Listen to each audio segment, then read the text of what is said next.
LeBron James is 37 years old and is currently averaging about 29 points, 8 rebounds, and 6 assists per game, with the highest true shooting percentage he has ever had as a Laker. Despite these stats though, the Lakers are just 27 and 34, and LeBron has received plenty of criticism, mainly revolving around the idea that he has been way too influential in the Lakers front office moves, especially the Russell Westbrook trade. It has gotten to the point where a lot of the LeBron love I once saw all around has seemingly evaporated, which means we have to ask the question: is LeBron's rumored front office involvement seriously affecting his long-term legacy, especially when it comes to the GOAT race he has been forever involved with against Michael Jordan? But with that in mind, how much is really even true here? How credible is the GM title, or is all of this just nonsense? Because on one side we have Rob Pelinka, the Lakers general manager,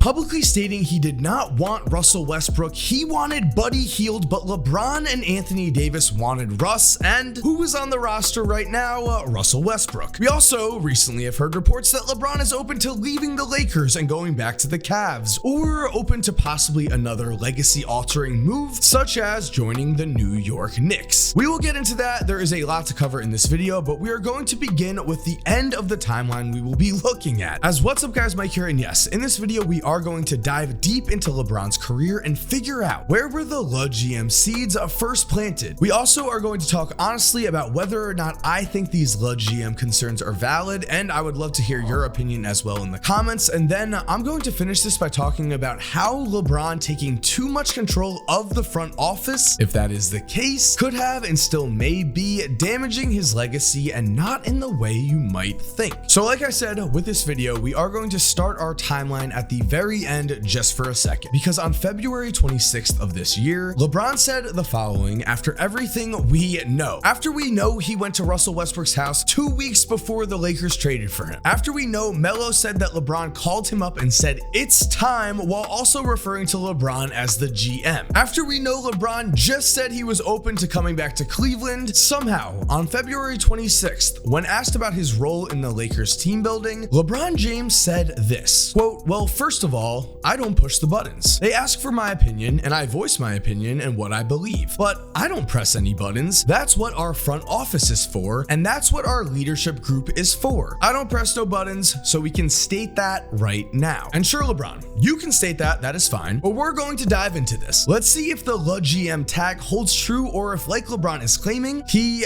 doesn't push the buttons. So right away in this beautiful timeline, we have the lead up, as obviously as a young player in the league, or at least back then, LeBron wasn't going to have much pull at all just yet. It is right here though that I already want to address a narrative that I commonly hear about LeBron, because in his second season, LeBron James did make the All-Star team, and it has been said that Cleveland did not do enough to help out a young LeBron James. But the thing is, after LeBron's second season, the Cavaliers did make a huge splash in the free agent market with the acquisition of Larry Hughes. As looking at this list of top free agents in the summer of 2005 by John Hollinger, Cleveland not only retained the number 2 player here in Ilgauskas, but they also brought in the top guy available, 26-year-old Larry Hughes, who would be a massive disappointment. Larry Hughes would not only suffer an injury, but before that injury was simply just not close to the player he was in Washington. Possibly because of the case of getting a bag here, I don't know. But in 2005, Larry Hughes led the league in steals with 2.9 steals a night, and also averaged 22 points per game on 43% shooting. Those numbers fell off a cliff the very next season, as even though LeBron was named the youngest first-team All-NBA member ever, Hughes would put up just 15.5 points per game and 1.5 steals a game while shooting worse from the field. Still though, the next summer LeBron would put the team on his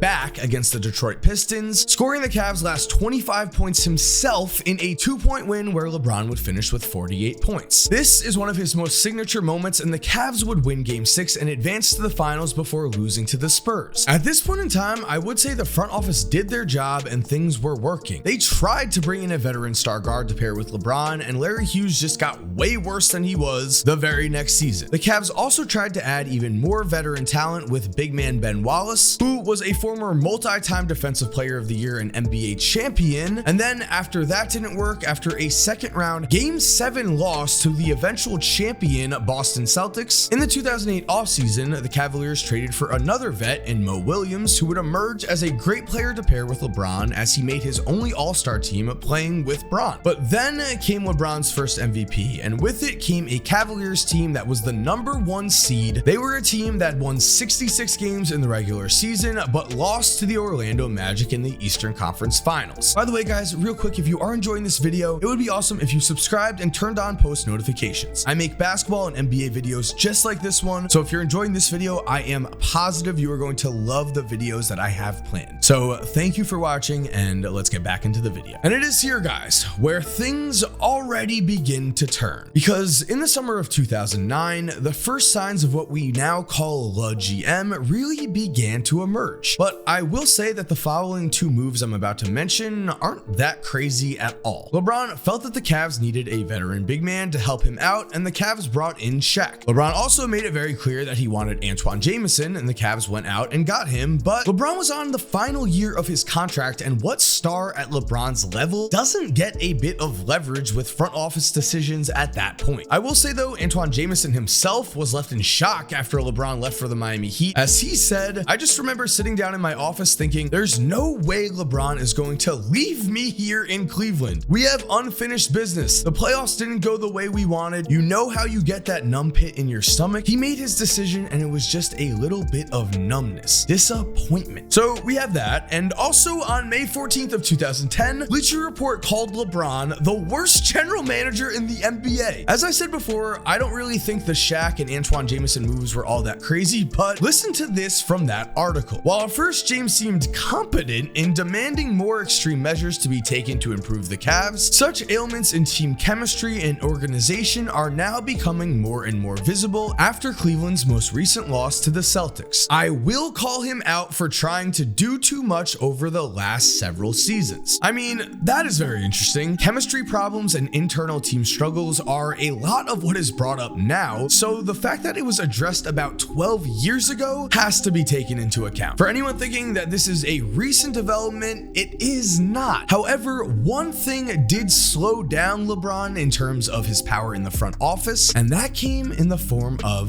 the Miami years, or the taking my talents to South Beach years. Personally, I'd like to just forget that phrase, but of course, to begin this era, LeBron did have a pretty big misstep, as his intentions were good, in the form of charity at least. However, I don't think breaking Cleveland's heart on national television with the decision was the coolest thing to do. Regardless of that, what I do want to mention about Miami is this. Pat Riley is a man who would never let LeBron James dictate the front office the way he later would in Cleveland and now in Los Angeles. Yes, we are going to get into that in the future. I kind of just gave that away, but Pat Riley just did not let that happen. Now, whether you believe the rumor that LeBron wanted then young coach and now one of the best coaches in the league, Eric Spoelstra, gone, that's your decision. When asked about it, Pat Riley did say that LeBron never said that to him ever, but with that in mind, I don't think Pat Riley would ever throw LeBron James under the bus, if I'm being honest, so who really knows? It was certainly a giant thing at the time that LeBron wanted Eric Spoelstra gone, but then as soon as LeBron won his first title in 2012, all of that went away. I think it is also notable that while LeBron was halfway out the door after losing in the finals in 2014, he tweeted out about how he thought Shabazz Napier was the best point guard in the draft. Then, in a clear attempt to make LeBron happy and keep him, the Heat traded up for Napier, then watched as LeBron left anyway. I do not think that this was in any way LeBron's fault. However, it is interesting that LeBron tweeted something and it caused a front office to actually trade up for a draft pick, a move they wouldn't have made if LeBron did not say something. It is very possible that this showed LeBron the power he had, which brings us to the return and the rise of Le GM. Now, immediately here, LeBron was a huge part in the Cavs trading then #1 pick Andrew Wiggins for established all-star Kevin Love, but I think we can all agree that that was the right move. With Kyrie and LeBron, the team needed to win now, and Kevin Love gave them a big three. However, I will say that the pattern would be set right here, and that pattern would eventually damage this team at least a little. Now, I do not believe that LeBron's influence was in full effect in his first season in Cleveland. Yes, the Cavs did trade Dion Waiters for J.R. Smith and Iman Shumpert, but that was the right move. The team was struggling, and they took off after that trade and after they traded for Timothy Mozgov. However, once the team did lose to the Golden State Warriors and Steph Curry in the NBA Finals, I think here is where I will say Le GM takes over. The first example of this came with the Tristan Thompson Clutch Sports contract extension, along with other guys such as J.R. Smith possibly getting paid a bit more than they should because they were LeBron's guys. It was very, very obvious here that LeBron was making sure his guys got taken care of, and they did. Tristan Thompson held out until late October and then signed an extension that was way too high. From there, the coach that everyone knew LeBron did not like, David Blatt, was fired, and the Cavs did make another short-term decision that could affect their future, as they did trade a future first-round pick for Channing Frye. But everything worked out beautifully here. Cleveland won the 2016 NBA championship, and it is here where I think the mentality of win now at whatever cost really took over and questionable moves began to be made. This is where I think LeBron's influence got a bit too big. I do want to preface all of this by saying I don't fully blame LeBron here though. I mean, the moves he wanted ended up bringing Cleveland an NBA championship, so I can understand why he would think he was making the right moves. It's just the complete denial that he did anything that really gets to me. For instance, the Cavs in the summer of 2016 would spend $2.4 million to acquire the rights for Kay Felder, and in this case, we don't have to question anything. LeBron James had every part in this. Shams tweeted this. Who was a proponent of Cleveland's pick of Kay Felder? LeBron James. Felder would play just 42 games in Cleveland before he was out of the NBA at the age of 22. The Cavs would then go on that season to make moves such as trading away another first-round pick for Kyle Korver, but despite this, LeBron publicly called out the team for not having enough bodies to play with and for needing a playmaker, yet the team was trading away future picks for veterans and also had just bought the player rights for point guard Kay Felder because LeBron wanted them to. So I don't know what he was really trying to say there. Of course though, the Cavs immediately after hearing this did sign Andrew Bogut, who almost just as fast unfortunately got hurt. Fast forwarding, the Cavs would end up losing the 2017 NBA Finals, and it is in 2018 where I will just say someone messed up. You can blame the front office, you can say LeBron was the front office, but someone messed up here. Because after Kyrie Irving asked out, Cleveland just moved too fast and first acquired Jose Calderon and Derrick Rose as clear point guard replacements. They then traded Kyrie for Isaiah Thomas, who the very second he took the court that next season proved he was no longer close to the same player he was due to a huge injury. I really doubt that LeBron did have control of this trade though. The reason I think this is that a large part of this trade was one of Boston's draft picks that ended up becoming Colin Sexton, the number 8 pick in the 2018 NBA draft. Up until this very season, LeBron's potential last season in Cleveland, the Cavs have been trading away picks, not trading for them. I do think it is interesting to note that when they took the opposite strategy, they, in the year 2022 right now, have one of the most promising young teams in the league. Heading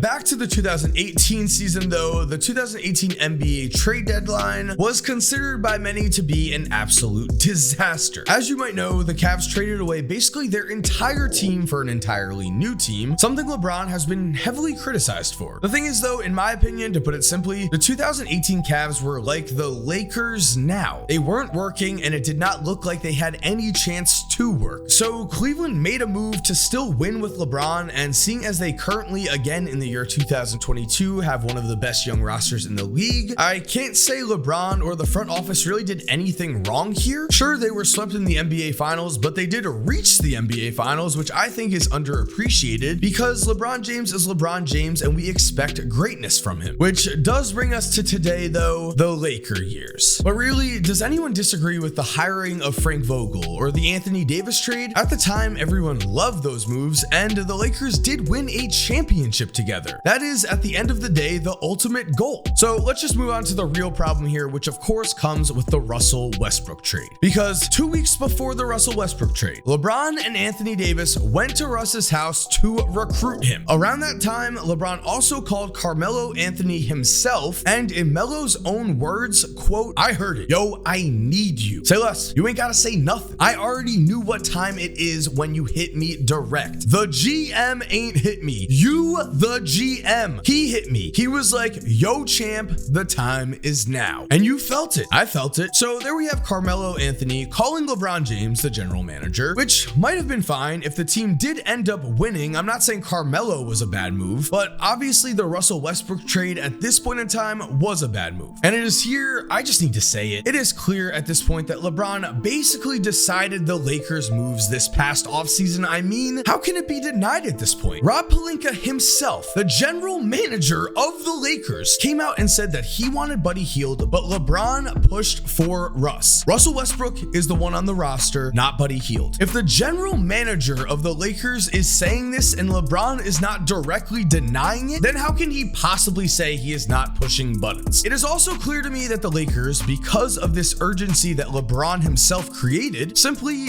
overreacted. They lost to the NBA Finals reaching Phoenix Suns with Anthony Davis hurt. Look at the Suns now. They are the top of the Western Conference. The Lakers didn't have to overreact and make a big move. We've seen guys like Caruso emerge as key players on teams like the Bulls until he was hurt by someone I won't name. The point is, key players in the Russell Westbrook trade have gone on to have great success this year. The Lakers should have been patient and ran it back and added a guy like Buddy Hield who wouldn't have disrupted their team that much. But at the end of the day, LeBron wanted Russ, and when his own wants were met and they did not work, he proceeded to this very season state that he was open to coming back to Cleveland, that he was going to finish his career with Bronny, whether Bronny was a Laker or not, and then he tried to deflect all blame by saying he wasn't the one who pushed the buttons. I may have been born at night, but not last night. When there is this much smoke that you can't see, there's a fire, and LeBron James is hurting himself. He is making moves like this Russ trade that are hurting his own legacy, and going forward, we're gonna see what happens. I truly do believe that LeBron could end up on a team like the New York Knicks, because in New York, he would be chasing something new, a different form of immortality. Yes, Cleveland would be fun again with that roster. Yes, that is his home, and bringing another title to Cleveland might mean more to him. I'm not in LeBron James' head. I don't know anyone fully knows his intentions, but what we do know is that LeBron James makes calculated decision after calculated decision when it comes to his free agency. And the player who brings the Knicks back, the player who wins the Knicks their first championship in 50 years, that player will be immortalized in New York forever. And I will say, I am positive LeBron James is aware of that. So there we have it, guys. Thank you for watching. I hope you enjoyed this video. If you are new to the channel, I hope you subscribe and turn on post notifications, and let me know what you think about this entire situation, what you think about LeBron. If you're already subscribed, thank you so much for supporting. You're awesome. We all know it. And as always, have an awesome day, guys, and cue that music. By the way, if you're still here while the music is cued, here are two videos I think you are going to love watching. All you have to do is just click on either one of them on the screen right here. And other than that, guys, again, have a great day and